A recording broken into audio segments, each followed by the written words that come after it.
Date to your potential, inspiring, educating, and empowering single members of the Church of Jesus Christ of Latter-day Saints. Our hosts are Peggy Matheson, betrayal trauma recovery expert, and Sharon Collier, certified life and relationship coach.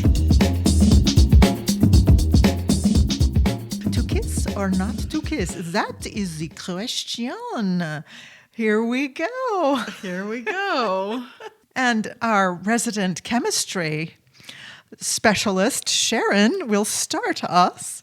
Well, I just have to say before we start, we've had the funnest brainstorming session ever. There is some fun science behind kissing. There's some fun facts. So we're going to start with some fun facts. Okay, of course we know that we spew chemicals, right, when we're kissing. We've got oxytocin and dopamine and serotonin, all stuff that make us feel good. Did you know kissing feels good? Mostly. Sometimes, depending on the person. But there is something about being in love, isn't there, Peggy? Yes, actually, there was a study done. Let's see. It was a study done in 2005. Anthropologist Helen Fisher of Rutgers University and her colleagues reported scanning the brains of 17 individuals as they gazed at pictures of people with whom they were deeply in love. And the researchers found an unusual flurry of activity in two brain regions that govern pleasure, motivation, and reward. Now, that's different than getting turned on by kissing someone, right? Right. Those parts of the brains were more activated by actually being deeply in love with someone. So that there's science behind that deeply in love thing matters a lot. And you were telling me, Sharon, about when you were married. Right. You said that he wasn't the best kisser you'd ever kissed, but you preferred kissing him than someone that was maybe a better kisser because you were in love. Yes, I enjoyed kissing him, even though I had kissed, men who initially made my toes curl. Right. So that being in love is such an important part of the component when you kiss. When you're talking about wanting to find a long-term partner. Yeah, there's all sorts of science. We're going to get into it. I'm so excited. We know that this is a part of attraction. When we're attracted to somebody, when our attraction, our dopamine and everything is starting to spew, we want to kiss people, right? Yes. Well, hopefully a member of the opposite sex. We want to kiss the person that we're with, right? Because we have all this attraction. And that's one way you know that you're really attracted to somebody. When you're having a strong pheromonal response or there's a strong connection there in other areas, we want to kiss them, right? Which is one of our facts. So it's our natural response. But did you know that it can also relieve stress and anxiety? Yes. And well, she does. I do. I know that. And it raises your heart rate and at the same time lowers your blood pressure. Ooh. I mean, we should get healthy people and kiss a lot, right? Absolutely. Wrong? No. We're going to talk about that later. It can trigger our sympathetic nervous system that gives us a nervous stomach, sweaty palms, our beating heart, all that stuff. So kissing has us firing all sorts of stuff all at the same time. Right.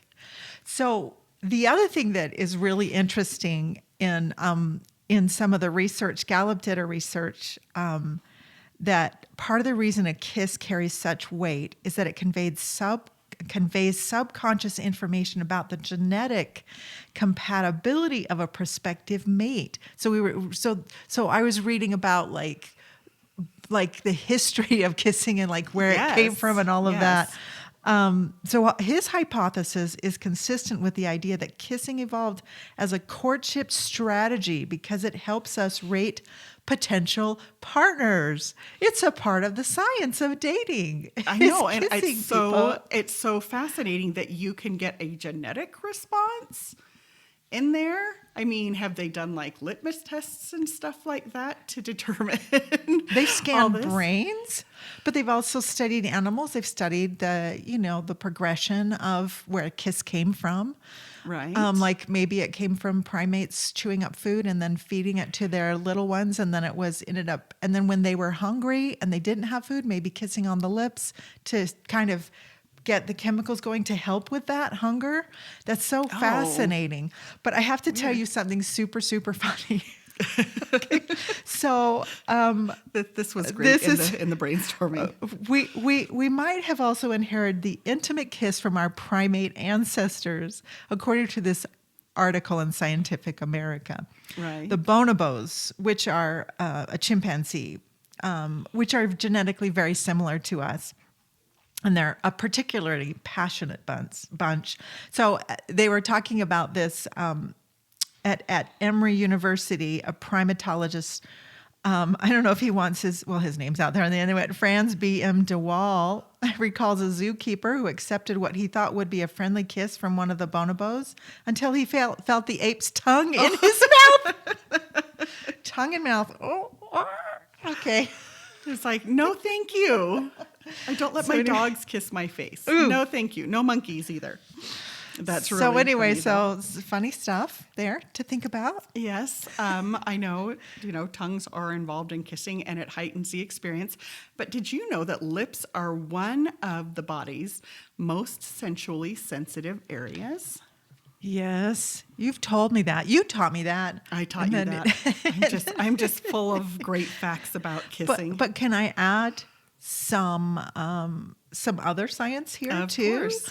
Of the 12 or 13 cranial nerves that affect cerebral function, 5 are at work when we kiss, shuttling messages from our lips, tongue, cheeks, and nose to a brain that snatches information about the temperature, taste, smell, and movements of the entire thing. So it is connecting to a lot of the brain, but there's also a lot that we're trying to figure out about genetic compatibility, which is super fascinating. It is also fascinating, because who knew? All we're doing is just kissing and feeling good. No, that's right. Oh, if I kiss that guy, it will feel good, right? I think we've covered all our fun facts. Well, there is. Did you have another? I have some more. Oh, good. So again, the Gallup study surveyed college undergraduates of both sexes about kissing, and for most of the men, a deep kiss was largely a way of advancing to the next level sexually. Yes. But women were generally looking to take the relationship to the next stage emotionally, assessing not simply whether the other person would make a first-rate source of DNA, but also whether he would be a good long-term partner. So, and then I read this, which was super funny. So we're looking for genetic compatibility. We're looking for maybe the ability to bear children. We're talking about the primal things, right? But then they said kissing is probably not strictly necessary from an evolutionary point of view. Oh, yes. Most other animals do not neck and still manage to produce plenty of offspring. That is true. I often wonder, in God's grand design, he made men very sexual and he made women very emotional. And, if he wanted us to multiply and replenish the earth, it would seem that he would have made us both very sexual beings. But I just kind of wonder if that's kind of some grand design of birth control, like that. It might. I'm sure that's part of. I'm sure Yeah. it's multi-layered. But think about it. Women are the ones that are hardwired to protect, to raise children. Yeah. To build up the next generation, to connect with the child. So the emotional piece has got to be there. It's got to be a big part of what we're made of as women, because we're historically been the nurturers, yes, right? For sure. So yeah, just from the whole reproduction standpoint, it's like men chasing women down for centuries for sex. And it's like, that was an interesting design, Heavenly Father, wasn't it? Right. Should we talk about when we should be kissing? Yeah. Because we've just talked about the science, and we know that this is a sensual thing. And sometimes in a relationship, the relationship isn't advanced enough to do that. Because, like you said, this gets into love stuff, right? Mm-hmm. So I always tell people, if you've listened to Sharon's 5 C's, we need to have the attraction, but then we need to have things in common. We need to know that there's enough things to hold the relationship together before we get into the physical stuff. Because once we get into the physical stuff, we generally don't stop the physical stuff. Right. Well, and it lowers your capacity to think clearly, chemically speaking. It definitely does, because once we start kissing, that's kind of all we want to do, right? And it starts hindering our abilities to really stop and get to know each other when, sometimes we kiss too soon, and this feels like love, but it isn't necessarily love. It's just really, really, really exciting, right? Especially kissing the right person. So we need to be careful when we start kissing somebody. Like, get to know somebody really well. The RAM model of the Jerk and Jerkette program. Correct. Yeah. Is, you need to know somebody, then trust them. Is rely next, commit, and then touch. Yeah. And to me, that's not really reasonable, but you really should know and trust somebody. Yeah. And know that there's something that's going to keep this relationship going besides the affection. Absolutely. There's certain points in relationships that, marriages that start out that are all based on affection and that passion usually end around 3.5 to 4 years. Wow. Which is an interesting fact. Yeah. So we really need to be careful when we start this process, especially those of us who have been intimate before, because it feels good and we miss that. And it's designed for our psyche, and our bodies are designed for mating and having sex and all of that. And so once we've done it, it's harder. Yeah. It's harder to pull back because it feels so good. Well, feels and so then natural. We're bonding. We're creating the chemicals that bond us with people, and make sure that's a person you really want to bond with. Right. Absolutely. Should we talk about when or how we should not be kissing? Yes. Yeah. It always goes back. People ask me often about the NICMO. NICMO? The non-committal makeout. Oh. Often, I'm going to say people ask me about that. It's fake love. The NICMO is supposedly two friends getting together. And making out. Which is not a good idea. It's just not a good idea at all. I can tell you probably 19 out of 20 times, one of the people is really into the other one more than they're saying. Oh, yeah, we can do that. We can not committedly make out and just have fun, I think that's pretty emotionally dangerous. It is. Because you're really putting yourself in a position to become attached. Yes. Emotionally and physically without any commitment. Without any glue that'll hold it together. Right. Or if one person is just, they're in it for the makeout, it feels good, and the other person is more attached, someone's going to get their heart broken. Well, it would make sense that one would be more attached than the other. Or both attached and not admitting it. And then, right. And it's like this awkward situation of, well, I want to date somebody else, or, Just makes things messy. Yeah. The NICMO, I'm just going to say, is just never, ever a good idea. Well, you can tell I'm not into it because I don't even know what NICMO was. Well, good for you. Thank you. My brother used that term years ago, and I was like, what? Yeah. So men, of course, like the idea. I hear about it more from men than women, for sure. But like kissing on the first date. Let's talk about that, because people are always like, if I feel like kissing someone on the first date, I'm an adult and I'm a grown-up and I can do that. Absolutely, you can. And what's the problem with that, Peggy? Well, just what you said. Yeah. If you don't know them, now maybe they've been a friend for a long time. Maybe you do know them. Maybe this is your first date where you're going, hey, let's date because I like you as a friend. That's a different story. That's a different story, for But sure. if you just met this person and all you've been doing is chatting online or whatever, yes, you can meet someone the first time and go, oh my gosh, this is my person. But the chances of you being level-headed about that, generally speaking, I think are pretty low. Right. Well, if you're dealing with somebody desperate in a desperate situation, they're gonna mistake a kiss on the first date maybe for feelings of love or more feelings of attraction than there really are. Right. And if you we just talked about all the facts about how what we're happens chemically, stimulated and, right? yeah. Well, and if you are struggling with a lot of loneliness, you may not even realize the impact of where you are. What your emotional, places. You might feel like you're in a really healthy place, but there may be unfinished business from the past. We talked about this trauma, things that are playing that might be at play here. So Yes. use your head. Don't just use your lips, Right. and your hormones. And another thing is, I think that, like in the regular world, people have sex freely. And so women will have sex with a man on the first date to catch them. And I think in our culture, I call the NICMO the Mormon booty call. But in our culture, I wonder if men probably do it too, if that's their way of getting a partner, if they think someone's going to like them more, if they are freer with kissing. Oh, I think that's probably true. For some And people. it might be a self-esteem issue even. It's like, oh, well, he's never going to date me again unless I kiss him or unless I, I need to show him a good time or her.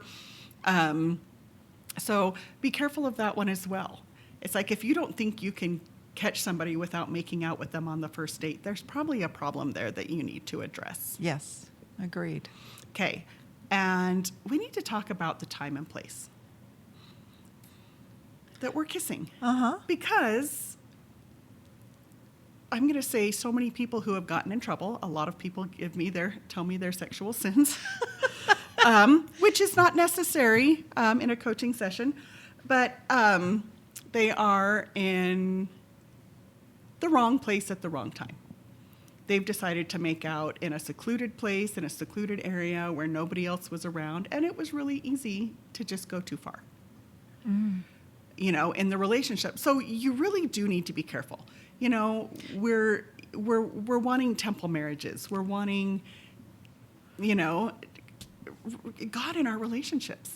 It sounds to me like that is someone who's unconscious in their dating life. Like they're not being conscious Right. about and intentional about what they want out of dating. And so things just kind of happen and kind of spill out of control. Or they really wanted that and they didn't want, and they just unconsciously really just wanted that. I don't know if that's the case or not, but this is one really good reason for being intentional, and we've talked about this in Yes, past podcasts. yes. Intentional about what is it you want. Don't leave your head at home.